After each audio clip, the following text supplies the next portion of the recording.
Okay, so this is our problem number 4 for the equilibrium of non-concurrent forces in space.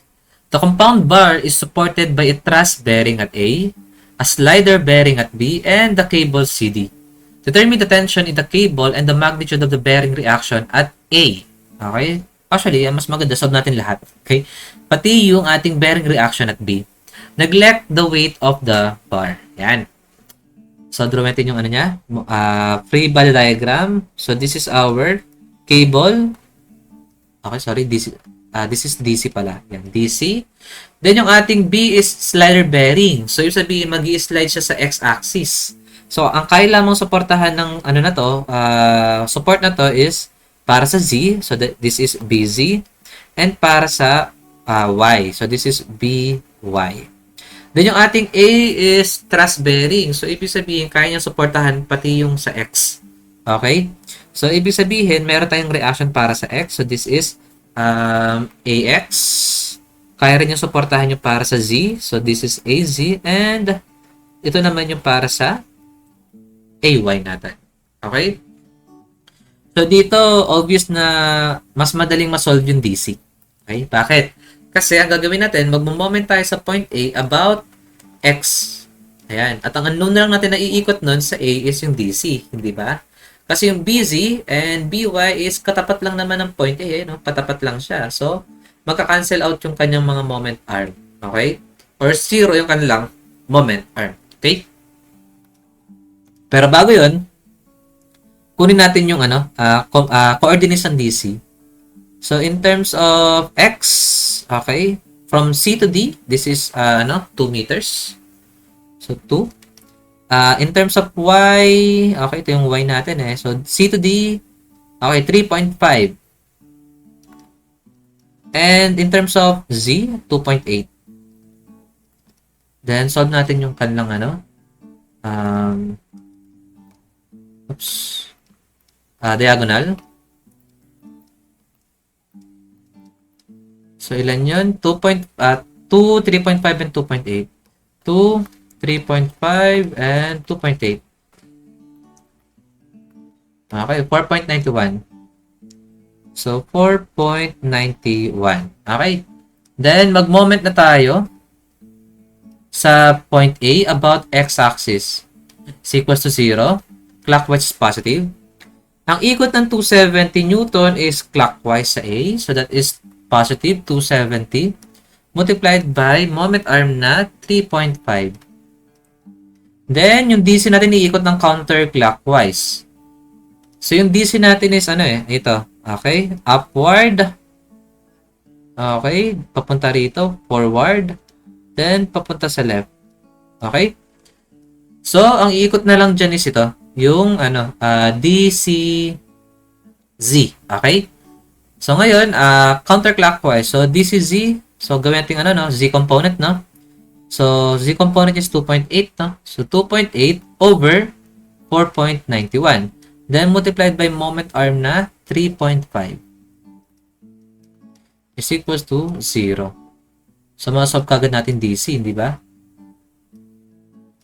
So, mas madali ito kaysa sa problem number 3. Okay? So, 3.5 minus DC.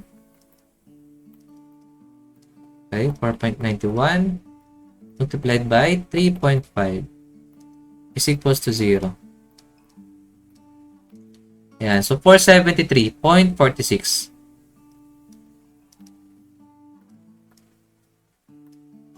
46 kilonewton. So, since positive, ibig sabihin, tama talaga na ang ating DC is a tensile force. Ayan. So, next. Okay, so mag-moment naman tayo sa A. So, kanina ang ginawa natin, nag-moment tayo sa A at x-axis, or about x-axis. Ang gawin naman natin ngayon, mag-moment tayo sa A about y. Bakit? Kasi isusolve natin yung BZ. So, ngayon, yung ating BY, point na lang yan. Hindi ba? So, masolve natin ang BZ. So, summation of moment at A about y-axis is equals to 0. Clockwise is positive. Ang ikot ng 270 is clockwise, so that is positive 270 multiplied by moment arm na 3.5. Next, ang BZ natin, iikot ng counterclockwise, so negative BZ multiplied by moment arm na 3.5 plus 2 meters. So, that is 5.5. Then, ang DC natin, anong iikot sa kanya? Okay, ang ikot na sa kanya dito is yung DCZ. Okay? So, that is what? DC natin is 473. Ang ikot is counterclockwise. So, negative 473.46. Then, i-convert natin into component na Z-axis. Z component. That is 2.8 over 4.91. Multiplied by moment arm na 2 and 3.5. So, that is 5.5 is equals to 0. Ayan. So, 270 multiplied by 3.5 minus BZ multiplied by 5.5 minus 473.46 multiplied by 2.8 over 4.91. Then, multiplied by 5.5 is equals to 0. So, negative. Okay, negative. Okay, check natin. 270.3.5 x 5.5, 473.46, 2.8 over 4.91, and 5.5. So, negative 98.18. So, negative 98.18. Okay. So, kilonewton. So, sorry. Newton pala. Okay.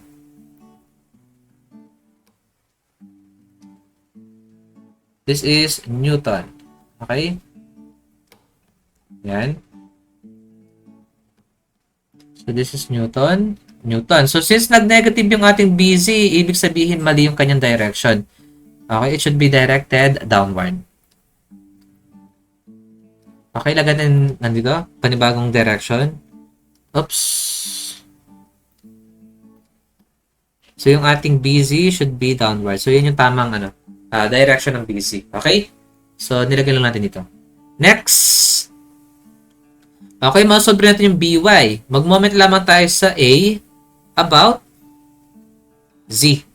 Okay, so this is MA Z. So, summation of moment at A about Z-axis is equals to 0. Clockwise is positive. Okay, so hindi na iikot yung 270. Okay, pati yung BZ. Ang iikot na lamang dito is, okay, yung BY, saka yung DCY, saka yung DCX. Okay? Ang ikot ng BY is clockwise. So, that is positive BY multiplied by moment arm na, ang moment arm is 3.5 and 2. Okay, so 5.5.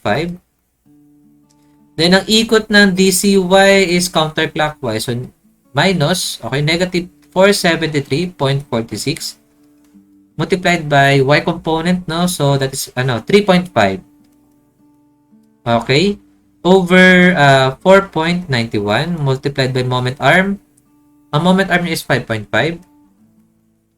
Tapos, yung DCX naman, iikot ng clockwise. So, that is positive 473.46 multiplied by, okay, X component, that's 2 over 4.91 multiplied by moment arm na 3.5.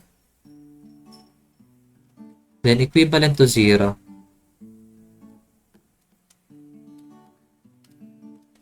(5.5) minus 473.46 multiplied by 3.5 over 4.91. Okay, moment arm na 5.5 plus 473.46 multiplied by 2 over 4.91 multiplied by moment arm na 3.5. Is equivalent to 0. Okay, double check lang natin. Ayan. Okay. So, 214.77 Newton. So, ibig sabihin, tama yung ating direction para sa BY. Directed to the right. Okay. Next. Okay, yung AZ, AY, and AX, pwede natin masolve, di ba? Gamit yung simple summation of FZ, FY, and FX na lang. So, summation of FC muna tayo. Is equals to 0. Upward is positive. So, ang AZ natin, upward. So, positive AZ. BZ natin, downward yan, di ba? So, negative BZ yan. So, negative 98.18. Then, DC, Z, is upward. So, positive 473. Okay, dito natin lagay. So, plus 473.46 multiplied by, okay, z, no? So, 2.8 over 4.91. Then, minus 270 is equals to 0. So, AZ minus 98.18 plus 473.46 multiplied by 2.8 over 4.91 minus 270. Ayan. So, 98.18 din. Okay. So, Newton. So, upward siya. So, ibig sabihin, ang sinalulong talaga ng AZ is itong BZ, no? Okay, so itong 270, tapos itong sila nagsaluhan, no? Ayan. Anyway, so 98.18. Next, summation of fx is equals to 0. Okay, forward is positive. Ang ax natin backward, so negative ax. Then, ano pa ba? Okay, yung ating dcx, that is forward, so positive. DC 473.46 multiplied by x component, that is 2 over 4.91 is equals to 0. So this is our AX 473.46 multiplied by 2 over 4.91 multiplied by 8. So positive yan, transpose natin magiging ba't may 8? Saan nakatingin? Okay, walang 8. Okay? Ayan. So, 192.86. So, positive yan. Transpose natin, negative. So, negative, negative. Positive na yan. So, positive 192.86 Newton. So, tama yung ating direction para sa AX. It should be directed. Okay? Okay, backward. Yan. So, next, summation of Fy is equals to 0. Okay, to the right is positive. Ang AY natin to the left, so negative AY. Ano pa ba? BY. Okay, ang BY natin is to the right, so positive 214.77. And yung DCY natin is, okay, to the left. So negative DC 473.46 multiplied by okay, y component, so 3.5 over 4.91 is equals to 0. Okay, so masolve na natin ang AY natin. So, negative AY plus 214.77 minus 473.46 multiplied by 3.5 over 4.91. Okay, then 0. So, negative 122.73 Newton. So, since negative ang ating AY, therefore, ang ating AY should be directed to the right. Yan. So, kailangan suportahan ng AY yung yung BY. Okay? Sabihin, malakas yung hila nitong DC natin. Kaya kailangan suportahan yung BY. So, double check na natin. Okay, so tama lang naman. Okay, so, ayan, ito yung ating problem number 4. So, kung napansin nyo, di ba, kung hindi natin kailangan pang i-drawing yung kada view, edi maikli na lamang yung solution natin, and napakasimple na lang ng mga solution natin, di ba? Mas mabilis na lang siya. As long as talaga na-imagine nyo yung mga views nito. Kaya nga sabi ko sa inyo, mag-practice lamang kayo, and makukuha nyo na rin yung tamang view.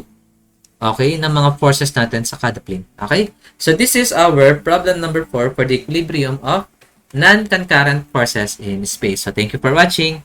Bye!